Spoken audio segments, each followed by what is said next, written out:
Hello, my name is Narek Hakopian, and I will be discussing an article called Beyond Anything I Could Have Imagined, Graduate Students Speak Out About Racism.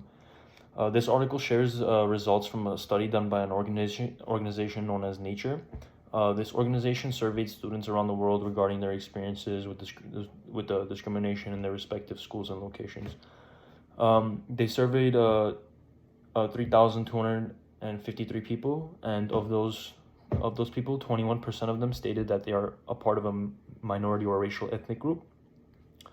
Furthermore, 35% of those people expressed their experiences of discrimination and harassment.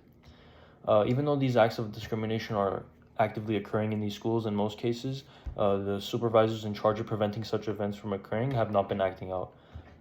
Supervisors do not care about how their trainees face racism, homophobia, sexism, and other barriers, but will pretend they do by using pronouns and rainbow flags. And this was a quote by a master's student in the United States. On the other hand, not all of these discriminatory attacks are blatant. Some forms of racism may be expressed through what is known as microaggression. Microaggression is basically subtle daily conversation that may include like condescending or derogatory terms when speaking to someone of a particular minority background.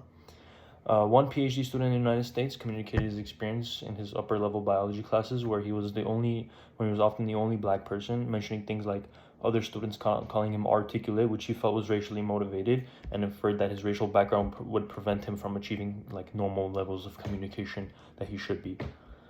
I personally believe that although there can be many improvements made in preventing these discriminatory events from occurring, such as improving the quality of staff and putting more measures in place for kids of minority backgrounds to come together, there will always be some level of discrimination that will occur in our society. It is virtually impossible to have every single individual that attends every single school act a certain way and not express racist or discriminating thoughts or actions. However, I personally do not agree with these actions and think they are a horrible thing.